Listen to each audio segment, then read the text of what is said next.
Let's do an update on the mini Revolver book. Just printed out I guess it's the fourth draft, so just grab the different versions of the drafts here.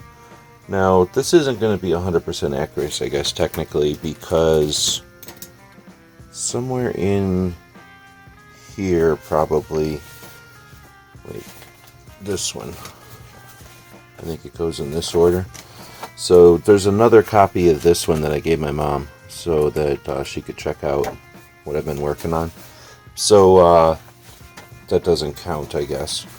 But this would be, I guess, the first draft. And I write this on here because, one, I'll forget. And two, I want to make sure I'm not looking at an old draft when I'm doing something, when I'm looking at something. And then what I did with the Shooter's Almanac is when people bought some of the first copies that we print here on the $44 printer, I sent them one of the drafts so that they could have a piece of the history of it. And obviously you can see the evolution of it. That's what we'll take a look at here in a second. So somewhere in here there's a third one or something missing, but I'm going to go ahead and call this the third draft.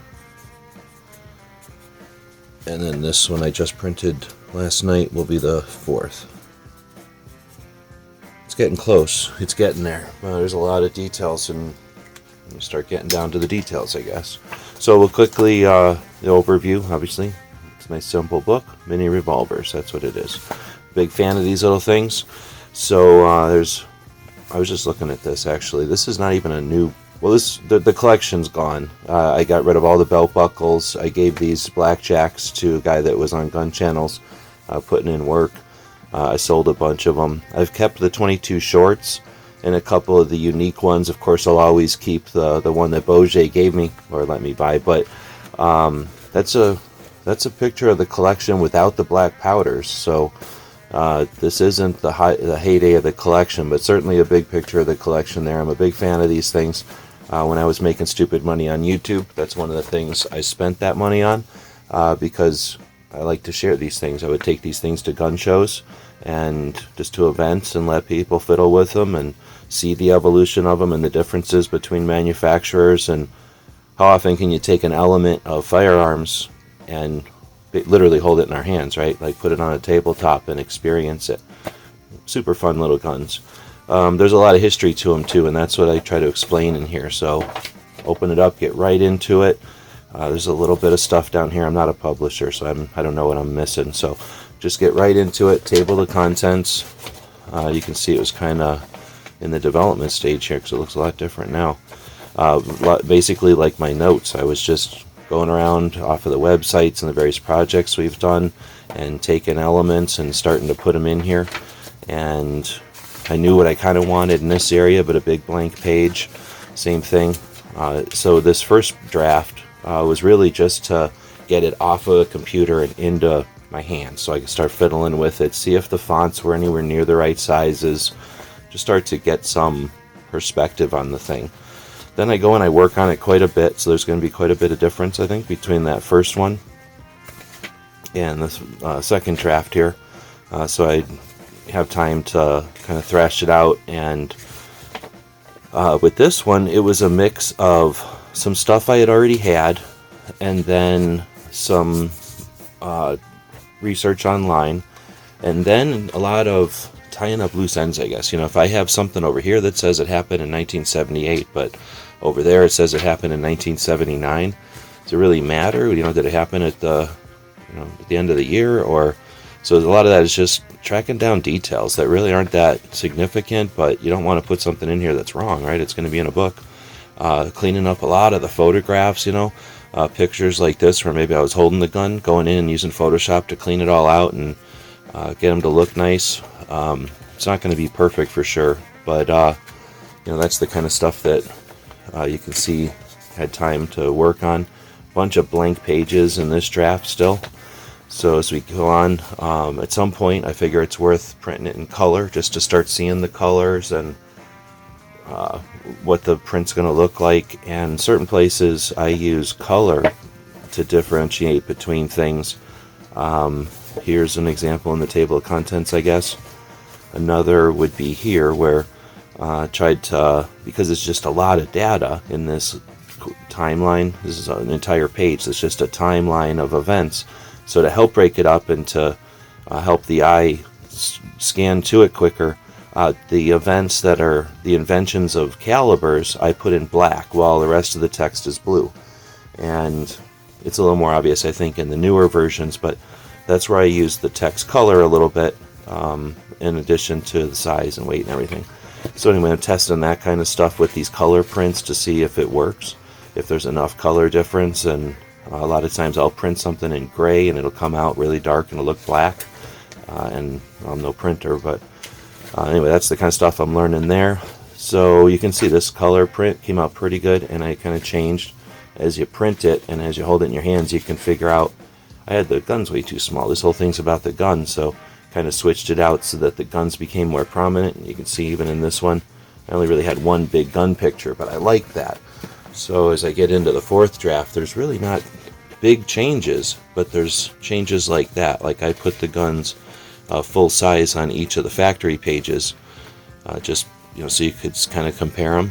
And the next step will then be to bring these things out and see. That's not quite perfect. It's not quite large enough. This one's a little closer, but it'll be pulling the collection out and setting all the guns down and making sure that these pictures are true, and then of course adjusting everything. So there's some of that kind of stuff that'll be still necessary.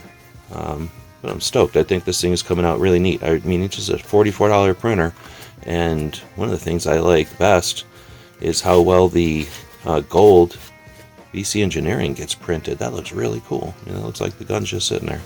So this is the last print, the fourth print, and this is a piece that I knew I wanted, and I needed to thrash out a lot of the details, the data, before I could finish this art. So, it was one of those things where cart before the horse, you got to wait for one part to be finished before you can do the next part. But that really looked a lot better than having a blank page. Even the third draft had still a blank page here, I think. So, it's getting there. There's a bit left towards the back here. This page I'm not satisfied with. I obviously have more to do with like the wallet. I don't even have the wallet in here. A couple other accessories, the grip, the folding grip, right? I don't have that in here at all. And then we've got some other stuff. This stuff is still placeholder here, the last couple of pages still. So this will change.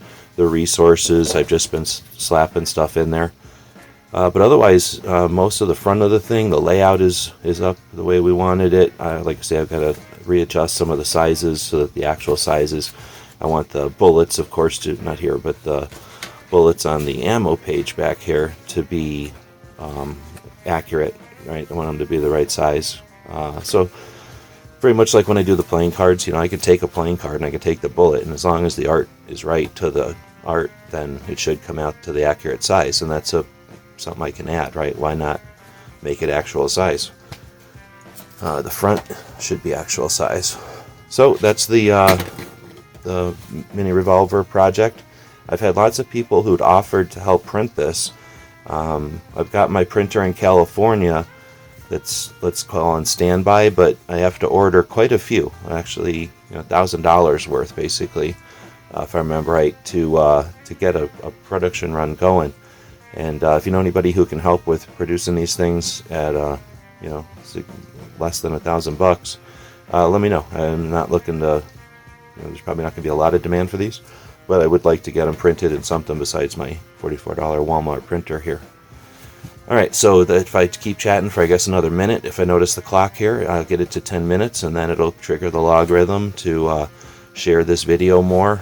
So that's I'll keep doing that. I want to say thanks to our Patreons, the people that allow me to put in time on this. Typically my week is Free Patch Friday, right? I'll offer free patches on Friday if anybody buys stuff from the store.